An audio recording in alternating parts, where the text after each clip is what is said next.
پیر کا مہینہ شروع ہو گیا، پوری دنیا میں 11ویں والے پیر کے ڈنکے بج رہے ہیں۔ وہ ہمارا غوث جس پر ہمیں ناز ہے، جس نے مردوں کو زندہ کیا، جس نے دین کو زندہ کیا، وہ غوث العظم دستگیر جس کے بارے میں خضر کہتے ہیں نہ ان سے پہلے کوئی ایسا ولی آیا اور نہ قیامت تک ان جیسا ولی کوئی آ سکتا ہے، جن کے بارے میں فنا فی الغوث سیدنا امام اہل سنت یوں کہتے ہیں، تیرا ذرہ مہ کامل ہے یا غوث، تیرا ذرہ مہ کامل ہے یا غوث، تیرا قطرہ یم سائل ہے یا غوث، تو اپنے وقت کا صدیق اکبر غنیو حیدر و عادل ہے یا غوث، غنیو حیدر و عادل ہے یا غوث۔ اور کوئی سائل ہو، کوئی سالک ہو، کوئی سالک ہو یا واصل ہے یا غوث، وہ کچھ بھی ہے تیرا سائل ہے یا غوث۔ اور کہتے ہیں ہزاروں تابعی سے، ہزاروں تابعی سے تو فضوتر، یہ طبقہ مجملاً فاضل ہے یا غوث۔ اور کہتے وہ کیا جانے گا فضل مرتضیٰ کو جو تیرے فضل کا جاہل ہے یا غوث۔ اور کہا تو نے کہ جو مانگو ملے گا، رضا تجھ سے تیرا سائل ہے یا غوث۔ کہا سارے اقطاب جہاں کرتے ہیں کعبے کا طواف، سارے اقطاب جہاں کرتے ہیں کعبے کا طواف، کعبہ کرتا ہے طواف در والا تیرا، اور کیا مرتبہ اے غوث ہے بالا تیرا، اونچے اونچوں کے سروں سے قدم آلا تیرا۔ وہ غوث بڑے پیر جن کی نسبت پہ ناز ہے ہمیں، وہ غوث پاک فرماتے ہیں بے نمازی مرے اسے مسلمان کے قبرستان میں دفن مت کرو۔ جب غوث پاک بے نمازیوں کو مسلمانوں کے قبرستان میں پسند نہیں کرتے تو وہی غوث پاک بے نمازیوں کو اپنے سلسلے قادریہ میں کیسے پسند کریں گے؟ معذرت کے ساتھ برا لگے کلکتہ والوں معاف کرنا، دھندے پانی کی باتیں اور ہے، حقیقتیں حال کچھ اور ہے۔ اگر آپ یہ سمجھتے ہیں کہ پوری زندگی آپ جمعہ بھی نہ پڑھیں اور قادری کہلائیں تو قادریت اتنا سستا سرٹیفکیٹ نہیں ہے کہ آپ امین القادری جیسے کا کرتا پکڑ کر کے قادری بن جائیں۔ نہیں، قادریت امین القادری کی وجہ سے نہیں ملتی، قادریت رنگ غوثیت کی وجہ سے ملتی۔ سبحان اللہ، سبحان اللہ۔ ہاں، اور سن لو، غوث پاک کے دامن پر ناز کر کے بے نمازی بننے والوں، غوث پاک جا رہے ہیں۔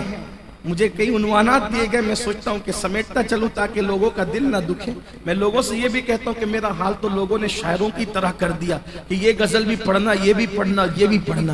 حالانکہ ایک عنوان پہ بات ہو تو بڑی اچھی سے ہو سکتے ہیں، مگر بہرحال میں دلوں کا خیال کرنے والا بندہ ہوں۔ توجہ کریں، غوث پاک جا رہے ہیں، پیچھے سے ایک چور نے دیکھا کہ مرشد نے بڑا قیمتی لباس پہنا ہے، سوچا چلو یہی اتار لو، دن بھر کا خرچہ مل جائے گا۔ پیچھے سے گیا، جیسی دامن پکڑا نا غوث پاک کا، غوث پاک تھے نا نبی کے شہزادے، کریم الابوین نجیب الطرفین، سبحان اللہ۔ میرے امام کہتے ہیں تو حسینی حسنی کیوں نہ محی الدین ہو، اے خضر مجمع بحرین اے چشمہ تیرا، سبحان اللہ، سبحان نبوی ذل علوی برج بطولی منزل، حسنی چاند حسینی ہے اجالا تیرا، نبوی میہ علوی فصل بطولی گلشن، حسنی پھول حسینی ہے مہکنا تیرا۔ اور کہتے ہیں مجھ کو رسوا بھی اگر کوئی کہے گا تو یوں ہی، ہاں وہی نہ وہ رضا بندے رسوا تیرا، اور ہے رضا یوں نہ بلک تو نہیں جید تو نہ ہو، جید سید ہر دیر ہے مولا تیرا۔ بہرحال مرشد غوث پاک کا دامن اس نے پکڑا۔ دیکھو دامن غوث پاک کا کس نے پکڑا؟ چور نے۔ توجہ، کس نے پکڑا؟ چور نے۔ کسی نے پکڑایا نہیں، کسی نے مشورہ نہیں دیا، اچھا اچھی نیت سے بھی نہیں پکڑا۔ مسئلہ یہ ہے مولانا صاحب، اچھی نیت، دیکھو ہر جگہ تو نیت دیکھی جاتی ہے نا، ہر جگہ نیت دیکھی جاتی، لیکن یہ کیا لوگ ہیں، یہ کیا لوگ ہیں، یہ نیت بھی نہیں دیکھتے بلکہ یہ نسبتیں کیا کام کر جاتی۔ کیا بات ہے۔ بلکہ میں تو یہ کہتا ہوں اعمال کے لیے نیت ہے، لیکن نسبتوں کی تاثیر کیا ہے، کہ پھر وہاں نیتیں بھی نہیں دیکھی جاتی. کیا بات ہے, سبحان اللہ. اس نے مرید ہونے کے لیے دامن نہیں پکڑا, جبہ چھڑانے کے لیے دامن پکڑا, بلکہ چوری بھی نہیں کر رہا تھا, وہ تو لوٹ رہا ہے. توجہ آپ کی کلکتہ والوں, اگر یہاں آپ توجہ نہیں کریں گے تو شاید میرا یہ بولنا ہو سکتا ہے کہ اس محفل کے حوالے سے ضائع ہو جائے. غور کریں, چوری کہتے ہیں چپکے سے چرانے کو, اور لوٹ مار کہتے ہیں, ڈکیتی کہتے ہیں سامنے سامنے چھیننے کو. ایسے ہی ہے نا, وہ چوری نہیں کر رہا. چوری میں کہیں نہ کہیں تو حیا ہوتی ہے کہ آدمی چھپ کر چراتا ہے, لیکن ڈکیتی میں بے حیائی بھی ہوتی ہے چھیننے کے ساتھ, کیونکہ وہ منہ پر سیدھا سیدھا, وہ پیچھے سے آیا اور جبہ پکڑ لیا کہ اس کو اتار لوں گا. غوث پاک دبلے پتلے وجود کے تھے, بڑی سی داڑھی تھی, باروب چہرہ تھا, بڑی بڑی آنکھیں تھی, گول سا چہرہ تھا, دونوں بھویں آپس میں ملی ہوئی تھی, آواز اتنی بلند تھی 70,000 کا مجمع تقریر سننے آتا تھا. پہلا بندہ جو سنتا تھا آخری بندہ بھی وہی سنتا تھا. مائک وائک نہیں ہوتے تھے نا اس دور کے اندر, اور جو آتا تھا توبہ کر کے جاتا تھا, بدل کے جاتا تھا, انقلاب آتا تھا, غیر مسلم آتا تھا مسلمان ہو کے جاتا تھا, فاسق و فاجر آتا تھا توبہ کر کے جاتا تھا. بہرحال غوث پاک تھے. اللہ اکبر. ان کی محفل میں سرپرستی کے لیے رسول اللہ خود بھی تشریف لاتے. کبھی حضرت موسیٰ علیہ السلام تشریف لاتے, کبھی مولا علی تشریف لاتے, کبھی حضرت خضر تشریف لاتے, اور آپ جب خطاب کرتے تو پوری دنیا کے اولیاء آپ کا خطاب سنا کرتے, پوری دنیا کے اولیاء. اسی لیے آپ خطاب کا طریقہ یہ تھا, خطبہ پڑھتے تھے تو کہتے تھے الحمدللہ, پھر چپ ہو جاتے تھے, پھر دوبارہ کہتے تھے الحمدللہ. لوگ کہتے تھے یہ 2 بار الحمدللہ کیوں کہتے؟ فرمایا جب میں پہلی بار الحمدللہ کہتا ہوں تو پوری روئے زمین پہ جو ولی جہاں ہوتا ہے سارے کام چھوڑ کر کے اب وہ خطبے کی طرف اٹینشن ہو جاتا ہے کہ غوث پاک کا خطاب شروع ہو گیا. سبحان اللہ, سبحان اللہ. آج لوگوں کو بڑا گھمنڈ ہے کہ مجھے پوری دنیا سنتی ہے. نیٹ کی خیرات پر آپ کو پوری دنیا سنتی ہے. میرا مرشد غوث وہ ہے جو انٹرنیٹ کا محتاج نہیں تھا, آواز دل سے نکلتی تھی, پوری دنیا کے اولیاء تک پہنچا. سبحان اللہ. نعرہ تکبیر, نعرہ رسالہ, بہار اول کانفرنس, شان غوث اعظم حضور سید امین القادری صاحب قبلہ. سبحان. کچھ لوگوں کو یہ بات سمجھ بھی نہیں آتی, تو لوگ کہتے ہیں یہ سنی لوگ کیا کہتے ہیں. میں نے کہا سنی کچھ بھی کہتے ہیں مگر تجھ سے نہیں کہتے, ہم عشق کے بندے ہیں, کیا بات بڑھائی. سبحان اللہ. تیرے یہاں اگر کوئی ایسا نہیں ہے تو تیری عقل پہ پتھر ہے. ہمارے یہاں تو ایسا غوث ہے جو بغداد کے منبر پہ بیٹھ کے بولتا ہے اور دنیا کے کونے کونے کے اولیاء تک اس کی آواز پہنچتی ہے. سبحان اللہ, سبحان اللہ. اسی لیے تو ہمارے یہاں آج تک کسی نے ہمت نہیں کی نبی کو اپنی طرح کہنے کی, کیونکہ ہمارے یہاں غوث اعظم جیسے لوگ موجود ہیں. تو جب کوئی عبدالقادر جیسا نہیں ہو سکتا تو کوئی محبوب قادر جیسا کیسے ہو سکتا.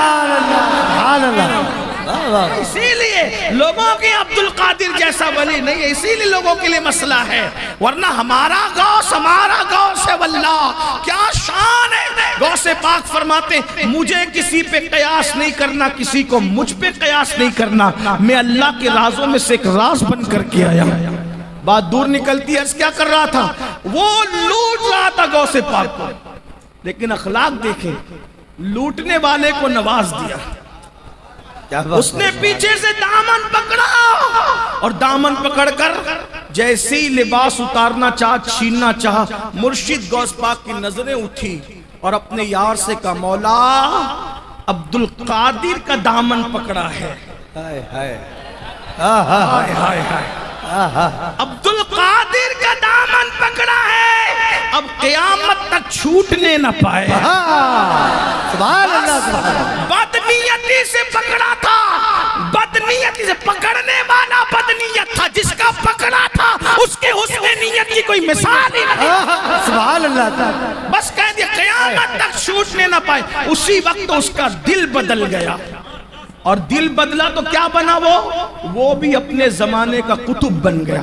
اب آپ سے پوچھتا ہوں, غوث پاک کا دامن پکڑ کر ایک آدمی قطب بن جاتا ہے, پھر میں آپ کو کیا کہوں؟ آپ نے کون سا دامن پکڑا کہ وہ تو پکڑ کے قطب بن گیا, آپ ابھی تک نمازی بھی نہیں بن سکتے. دامن غوث میں کمی نہیں ہے، اس کا مطلب آپ دامن کے نام پہ کہیں نہ کہیں چیٹنگ کر رہے ہیں. میرے جملے سخت ہو تو پھر معاف کرنا. مرو گے نا تو پتا چلے گا.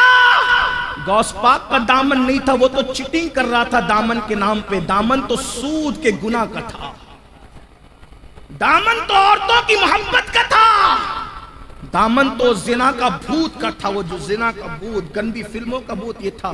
اور اللہ نہ کرے کہ قبر میں جاؤ تو کہیں ایسا نہ ہو کہ حضور بھی چہرہ پھیر لے. اس وقت کیا بنے گا؟ اس وقت کیا بنے گا؟ ان کے کرم سے ایسی امید نہیں ہے، لیکن ان کی غیرت بڑی نازک ہے. جگر مراد آبادی نے کہا تھا نازک ہے بہت غیرت سلطان مدینہ. غوث پاک کا دامن پکڑ کر لوگ ولی بن گئے. میرے بھائی ہم نمازی کیا پاک نہیں رہتے؟ پاک نہیں رہتے. غوث پاک کے مرید پاک نہیں رہتے. مسجدیں ویران ہیں. کہاں ہو غوث پاک؟ جس بے نمازی کو قبرستان میں نہ پسند کرے اپنے سلسلے میں پسند کرے. آپ جو بننا چاہیں بنے. یہاں بیٹھے بیٹھے بولو میں وزیر اعظم ہوں پوری دنیا کا، کہہ دیں آپ، کوئی مانے گا؟ دلیل چاہیے نا اس کے پیچھے. تو جب وزیر اعظم کے لیے دلیل چاہیے تو قادریت کے لیے کیا دلیل ہے؟ چشتیت کے لیے آپ کے پاس کیا دلیل ہے؟ حضور کی غلامی کے لیے کیا دلیل ہے؟ میں آخری بات کہنے چلا تھا لیکن حضور کی غیرت کی بات آئی تو عرض کروں.